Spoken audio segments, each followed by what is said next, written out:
Let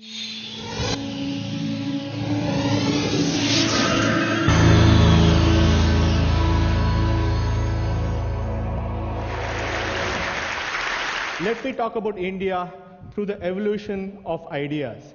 Now, I believe this is an interesting way of looking at it because in every society, especially an open democratic society, it's only when ideas take root that things change. It's only ideas lead to ideology, lead to policies that lead to actions.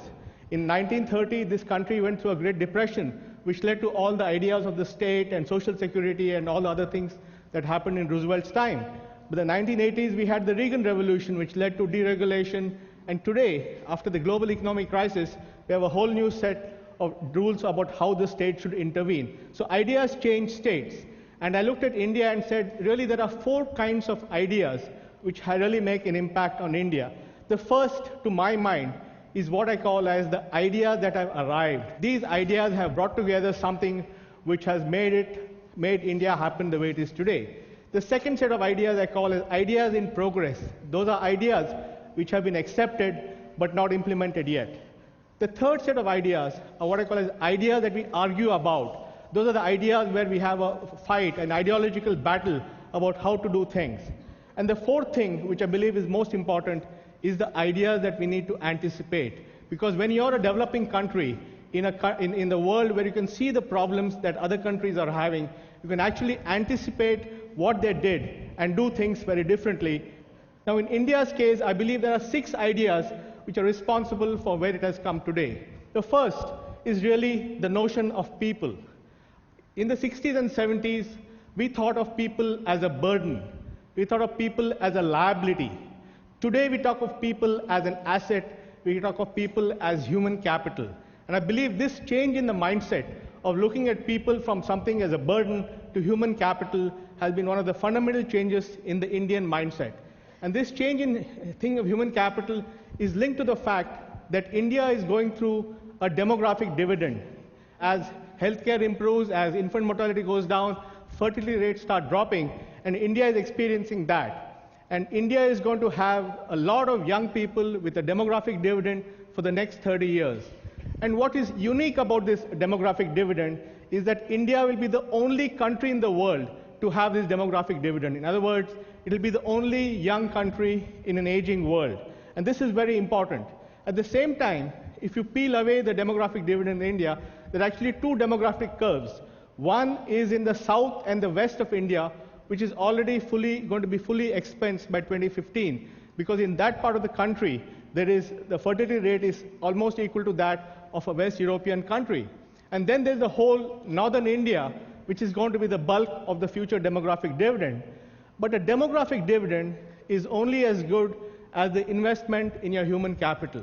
Only if the people have education, they have good health, they have infrastructure, they have roads to go to work, they have lights to study at night, only in those cases can you really get the benefit of a demographic dividend. In other words, if you don't really invest in your human capital, the same demographic dividend can be a demographic disaster. And therefore, India is at that critical point where either it can leverage its demographic dividend or it can lead to a demographic disaster. The second thing in India has been the change in the role of entrepreneurs. When India got independence, entrepreneurs were seen as a bad lot, as people who would exploit. But today, after 60 years, because of the rise of entrepreneurship, entrepreneurs have become role models, and they are contributing hugely to the society. And this change has contributed to the vitality and the whole economy. The third big thing I believe that has changed in India is our attitude towards the English language. English language was seen as a language of the imperialists. But today, with globalization, with outsourcing, English has become a language of aspiration. And this has made something that everybody wants to learn. And the fact that we have English is now becoming a huge strategic asset. The next thing is technology. 40 years back, computers were seen as something which was forbidding, something which is intimidating, something that reduced jobs. Today, we are in a country which sells 8 million mobile phones a month, of which 90% of those mobile phones are prepaid phones because people don't have a credit history, and 40% of those prepaid phones are recharged at less than 20 cents at each recharge. And that's the scale at which technology has liberated and made it accessible. And therefore, technology has gone from being seen as something forbidding and intimidating to something which is empowering. 20 years back, when there was a report on bank computerization, they didn't name the report as a report on computers. They called them as ledger posting machines. They didn't want the unions to believe that they were actually computers. And when they wanted to have more advanced, more powerful computers, they called them advanced ledger posting machines. So we have come a long way from those days where the telephone has become an instrument of empowerment and really has changed the way Indians think of technology. And then I think the other point is that Indians today are far more comfortable with globalization. Again, after having lived for more than 200 years under the East India Company and under imperial rule, Indians had a very natural reaction towards globalization, believing it was a form of imperialism. But today, as Indian companies go abroad, as Indians come and work all over the world, Indians have gained a lot more confidence and have realized that globalization is something they can participate in. And the fact that the demographics are in our favor, because we are the only young country in an aging world, makes globalization all the more attractive to Indians. And finally, India has had the deepening of its democracy. When democracy came to India 60 years back, it was an elite concept. It was a bunch of people who wanted to bring in democracy because they wanted to bring in the idea of universal voting and parliament and constitution and so forth. But today, democracy has become a bottom-up process where everybody has realized the benefits of having a voice, the benefits of being in an open society, and therefore democracy has become embedded. And I believe these 6 factors, the rise of the notion of population as human capital, the rise of Indian entrepreneurs, the rise of English as a language of aspiration, technology as something empowering, globalization as a positive factor, and the deepening of democracy has contributed to why India is today growing at rates it has never seen before. But having said that, then we come to what I call as the ideas in progress. Those are the ideas where there is no argument in our society, but we're not able to implement those things. And really, there are 4 things here. One is the question of education. For some reason, whatever reason, lack of money, lack of priorities, because of our religion having an oral culture, primary education was never given the focus it required. But now I believe it's reached a point where it has become very important. Unfortunately, the government schools don't function, so children are going to private schools. Today, even in the slums of India, more than 50% of urban kids are going into private schools. So there is a big challenge in getting the schools to work. But having said that, there's an enormous desire among everybody, including the poor, to educate the children. So I believe primary education is an idea which has arrived but not yet implemented. Similarly, infrastructure. For a long time, infrastructure was not a priority. Those of you who have been to India have seen that. It's certainly not like China. But today, I believe, finally, infrastructure is something which is agreed upon and which people want to implement. It is reflected in our political statements. 20 years back, the political slogan was Roti Kapda Makan, which meant food, clothing, and shelter. And today's political slogan is Bijli Sadak Pani, which means electricity, water, and roads. And that is a change in the mindset where infrastructure is now accepted. So I do believe this is an idea which has arrived, but simply not implemented. The third thing is, again, cities. Because Gandhi believed in villages, and because the British ruled from the cities, and therefore Nehru thought of New Delhi as an un-Indian city, for a long time we have neglected our cities. And that is reflected in the kinds of situations that you see. But today, finally, after economic reforms and economic growth, I think the notion that cities are engines of economic growth, cities are engines of creativity, cities are engines of innovation, have finally been accepted. And I think now you're seeing the move towards improving our cities. Again, an idea which has arrived, but not yet implemented. And the final thing is the notion of India as a single market. Because when you didn't think of India as a market, you didn't really bother about a single market because it didn't really matter. And therefore, you had a situation where every state had its own market for products, every province had its own market for agriculture, and increasingly now the policies of taxation and infrastructure and all that are moving towards creating India as a single market. So there's a form of internal globalization which is happening, which is as important as external globalization. And these 4 factors, I believe, the ones of primary education, infrastructure, urbanization, and single market, in my view, are ideas in India which have been accepted but not implemented.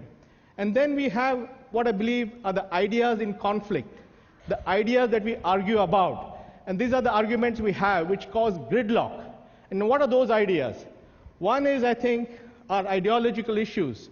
Because of the historical Indian background in the caste system, and because of the fact that there have been many people who have been left out in the cold, a lot of the politics is about how to make sure that we redress that, and it leads to reservations and other techniques. It's also related to the way that we subsidize our people and all the left and right arguments that we have. And a lot of the Indian problems are related to the ideology of caste and other things. And this policy is causing gridlock. This is one of the factors which needs to be resolved. The second one is the labor policies that we have, which make it so difficult for entrepreneurs to create standardized jobs in companies that 93% of Indian labor is in the unorganized sector. And they have no benefits. They have no, they don't have social security, they don't have pension, they don't have healthcare, none of those things. And this needs to be fixed, because unless you can bring these people into the formal workforce, you will end up creating a whole lot of people who are completely disenfranchised. And therefore, we need to create a new set of labor laws which are not as onerous as they are today, at the same time give opportunity for a lot more people to be in the formal sector and create the jobs for the millions of people that we need to create jobs for. And the third thing is our higher education. Indian higher education is completely regulated. It's very difficult to start a private university. It's very difficult for a foreign university to come to India. And as a result of that, our higher education is simply not keeping pace with India's demands. And that is leading to a lot of problems which we need to address. But most important, I believe, are the ideas we need to anticipate. And here, India can look at what's happened in the West and elsewhere and look at what needs to be done. The first thing is, we're very fortunate that technology is at a point where it is much more advanced than when other countries had their development. So we can use technology for governance, we can use technology for direct benefits, we can use technology for transparency, and many other things. The second thing is the health issue. India has the equally horrific problems of the highest state of cardiac issues, the highest state of diabetes, the highest state of obesity. So there's no point in replacing a set of poor country diseases with a set of rich country diseases, and therefore we have to rethink the whole way we look at health, and we really need to put in place a strategy so that we don't go to the other extreme of health. Similarly, today in the West, you're seeing the problem of entitlement, the cost of social security, the cost of Medicare, the cost of Medicaid, and therefore when you're a young country, again you have a chance to put in place a modern pension system so that you don't create entitlement problems as you grow old. And then again, India does not have the luxury of making its environment dirty, because it has to marry environment and development. Just to give an idea, if the world has to stabilize at something like 20 gigatons per year on a population of 9 billion, our average carbon emission will have to be about 2 tons per year.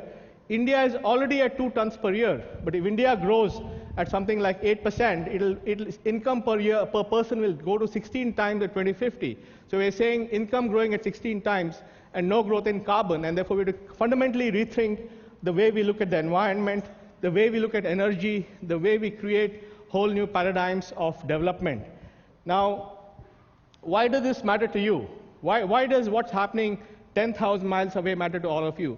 Number one, this matters because this represents more than 1 billion people. 1 billion people, 1/6 of the world population. It matters because this is a democracy, and it's important to prove that growth and democracy are not incompatible, that you can have democracy, that you can have an open society, and you can have growth. It's important because if you solve these problems, you can solve the problems of poverty in the world. It's important because you needed to solve the world's environment problem. If we're really going to come to a point where we want to put a cap on our carbon emission, we want to really lower the use of energy, it has to be solved in countries like India.